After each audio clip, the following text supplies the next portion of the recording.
Welcome back दोस्तों, आपका स्वागत है हमारे चैनल में। फिर से आपका स्वागत है। तो दोस्तों, अगर आप हमारे पिछले वीडियो सेट 2 और 1 नहीं देखे हैं तो प्लीज़ जाकर आप लोग देख सकते हैं। बहुत अच्छे तरह से एक्सप्लेन किया हुआ है और इस वीडियो में भी बहुत अच्छी तरह से एक्सप्लेन करूंगा। तो चलिए ज़्यादा लेट ना करते हुए वीडियो को स्टार्ट करते हैं। तो यहाँ आप देख सकते हैं कि झारखंड शैक्षिक अनुसंधान प्रशिक्षण के द्वारा सेट तीसरा में आज आप लोग को सॉल्व करने वाला क्लास 10 विज्ञान है। और इसमें जो अंक और ये चीज़ तो आप लोग को बता ही दिए हैं। चलिए वीडियो को स्टार्ट करते हैं।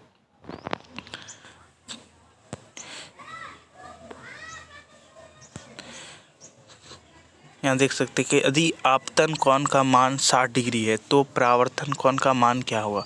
तो मैं आप लोग को बताना चाहता हूँ कि दोस्तों, ये कोई दर्पण है और यहाँ से आप ये किरण आ रही है और यहाँ से टकरा के पुनः वापस, तो इसके बीच जो खींचा हुआ अभिलंब है, इसके बीच जो अभिलंब है, अगर आपतन कोण यानी कि आने वाला किरण यहाँ 60 डिग्री है तो आपतन कोण परावर्तन कोण दोनों बराबर यानी 60 डिग्री होगा। तो ऑप्शन हो जाएगा सी। मुख्य अक्ष के समांतर आने वाली किरण दर्पण से परावर्तन के बाद जिस बिंदु पर टकराती उस बिंदु को क्या कहते हैं। मान लो कोई दर्पण है, ठीक है, यहाँ से ये मुख्य अक्ष है, इसके समांतर को आया टकरा के और पुनः तो यहाँ पे टकराने के बाद जिस बिंदु पे मिलती है उसे फोकस कहते हैं। तो यहाँ पे आंसर ये हो जाएगा। तो चलिए आगे वीडियो को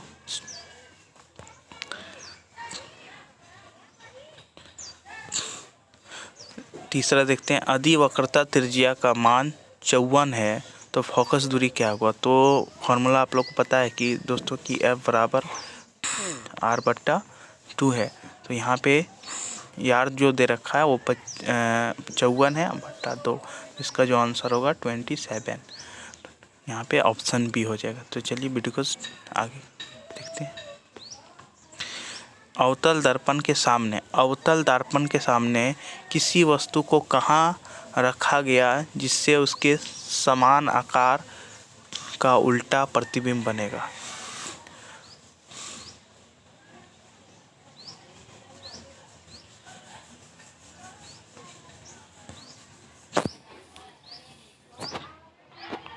वक्रता केंद्र पर सी नंबर का आंसर हो जाएगा दोस्तों। चलिए वीडियो को आगे बढ़ाते हैं कि अवतल दर्पण का उपयोग निम्नलिखित में से किस वस्तु में किया जाता है। तो यहाँ पे देख सकते हैं कि यहाँ पे ऑप्शन दे रखा है गाड़ी के हेडलाइट मिरर और साइड मिरर के रूप में जो पश्चिम दृश्य बोलते हैं, और गाड़ी के हेडलाइट, ये आंसर हो जाएगा बी। चलिए, प्रकाश की किरण की एक माध्यम से दूसरे माध्यम में मुख्य अक्ष पर विचलित हो जाना कौन सी घटना है। तो यहाँ पे ऑप्शन दे रखा प्रकाश परावर्तन, अपवर्तन, प्रकाश परिकिरण, प्रकाश विक्षेपण। तो यहाँ आंसर जो होगा प्रकाश अपवर्तन। देखिए दोस्तों, यहाँ पे ये मान लो एक यहाँ पे जल है और यहाँ पे वायु, तो एक माध्यम से दूसरे माध्यम तो ये अभिलंब की ओर विचलित हो जाती, तो इसी को प्रकाश अपवर्तन कहते हैं। इस घटना को प्रकाश, इसके दो नियम हैं। निम्नलिखित में से किस पदार्थ में प्रकाश का चाल सबसे अधिक है। निम्नलिखित में से किस पदार्थ में प्रकाश, तो यहाँ पे देख सकते हैं दोस्तों कि बर्फ, किरोसिन, वायु, हीरा। तो यहाँ पे आप लोग को बताना चाहता हूँ कि अगर ऑप्शन में रहता है निर्वात तो निर्वात को मारते, लेकिन यहाँ ऑप्शन में है वो नहीं दिया हुआ, तो इसमें कंफ्यूज मत होइएगा। तो यहाँ आंसर जो हो जाएगा वो ऑप्शन सी हो जाएगा। तो उत्तल लेंस के सामने किस स्थान पर वस्तु को रखने पर सीधा आवर्धित प्रतिबिंब बनेगा। तो यहाँ पे देख सकते हैं दोस्तों कि उत्तल लेंस के सामने किस स्थान पर वस्तु को रखने पर सीधा आवर्धित प्रतिबिंब बनेगा। तो यहाँ पर आंसर जो हो जाएगा वो प्रकाशित और फोकस के बीच। चलिए आगे बढ़ते हैं दोस्तों। यहाँ पे देख सकते हैं कि अगला कि लेंस की क्षमता का मात्रक क्या है। तो लेंस की क्षमता का मात्रक जो होता है वो डायोप्टर डी से डिनोट करते हैं।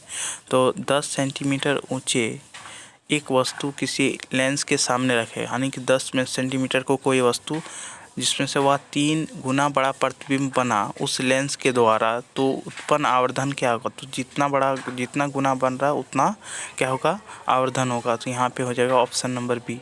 तो चलिए आगे बढ़ते हैं। नेत्र के उस भाग का प्रतिबिंब का निर्माण कहाँ होता है, यानी कि नेत्र के किस भाग में प्रतिबिंब बनता है। तो यहाँ पे देख सकते हैं एकदम दे रखा दृष्टि पटल, स्वच्छ मंडल, पारितारिका, पुतली। तो आंसर हो जाएगा दृष्टि पटल। दृष्टि पटल को रेटिना भी कहते हैं। अगर ऑप्शन में दे दिए तो कंफ्यूज मत होइएगा। चलिए वीडियो को आगे बढ़ाते हैं। निकट दृष्टि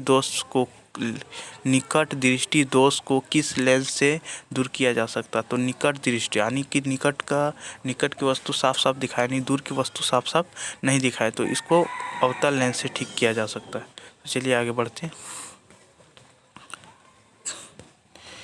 कि सामान्य नेत्र का दूरबिंदु। सामान्य जो मानव को हम लोग का आँख है वो अधिक से अधिक हम लोग कितना दूरी तक देख सकते हैं। तो 20, 25, 100। तो यहाँ पे जो आंसर हो जाएगा वो अनंत हो जाएगा, यानी कि अनंत दूरी तक हम लोग देख सकते हैं। लेकिन अगर ये दूरबिंदु अगर निकट बिंदु पूछा जाए दोस्तों तो 25 सेंटीमीटर होगा। आगे चलिए, दिए गए किस जैव प्रक्रम में हमें ऊर्जा मिलती है।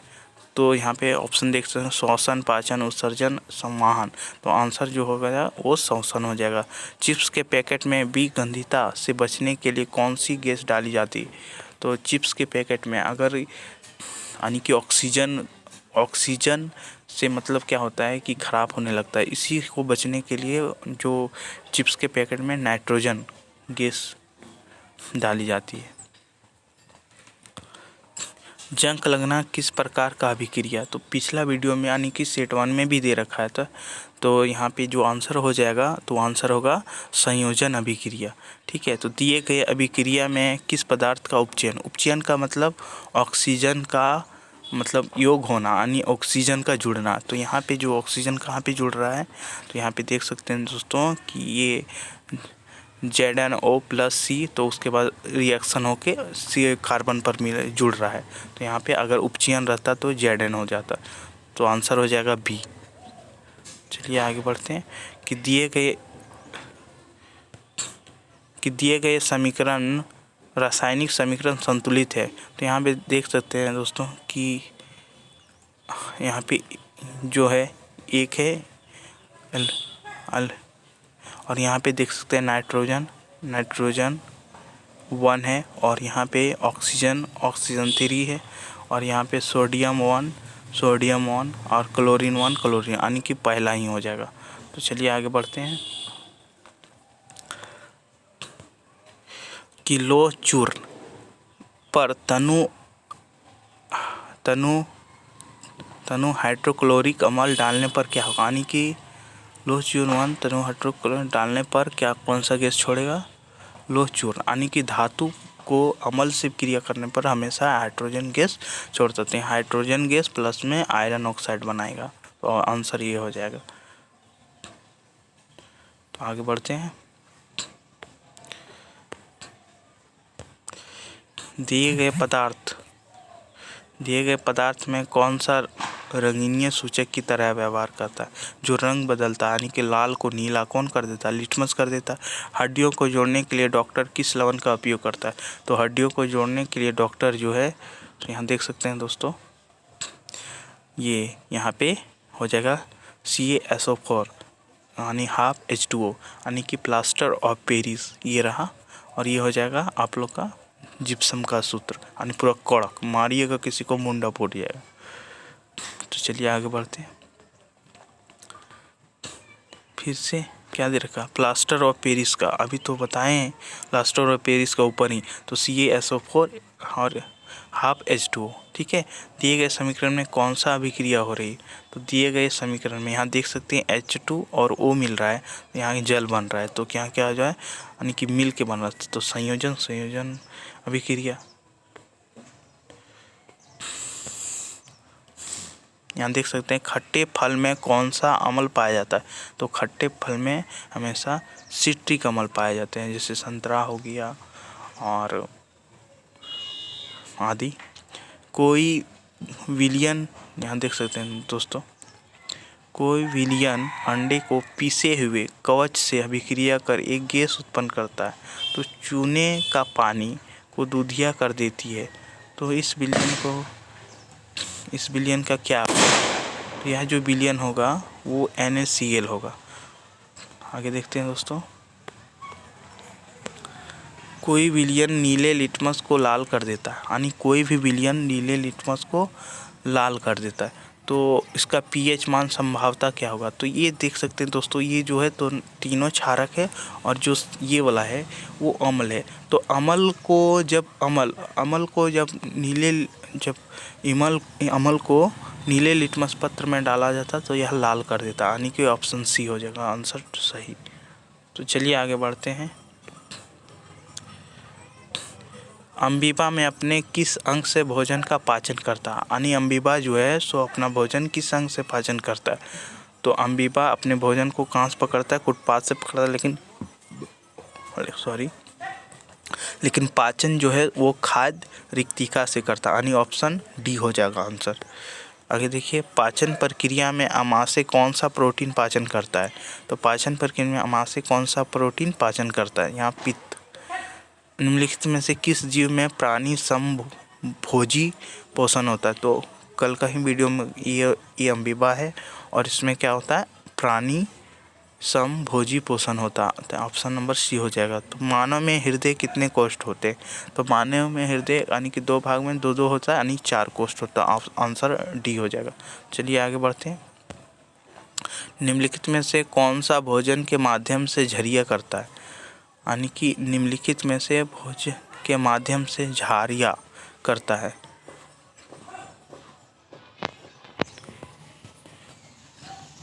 तो यहाँ पे जो आंसर हो जाएगा दोस्तों वो हो जाएगा पित्त।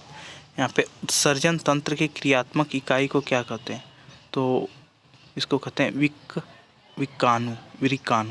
निम्नलिखित में से कौन सा कार्य वसुत्सर्जन के द्वारा नहीं होता है? तो यहाँ पे देख सकते हैं आंसर दोस्तों, यहाँ पे दे रखा है जल का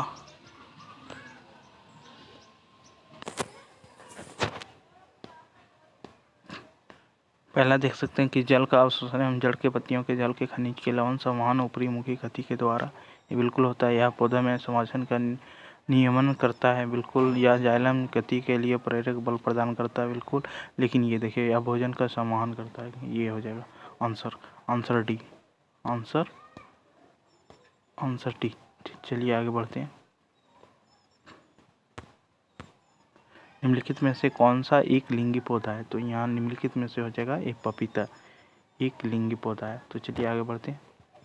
यहाँ चित्र दे रखा है, देखिए कि दिया गया चित्र किस प्रकार का जनन प्रदर्शित करता है? यहाँ देखिए मुकुलन यहाँ दे रखा है, मुकुल दे रखा है, मुकुलन हो जाएगा आंसर। आगे बढ़ते हैं कि लड़कों में यौना अवस्था के लक्षणों को नियंत्रण कौन सा हार्मोन करता है? तो टेस्टोस्टेरोन।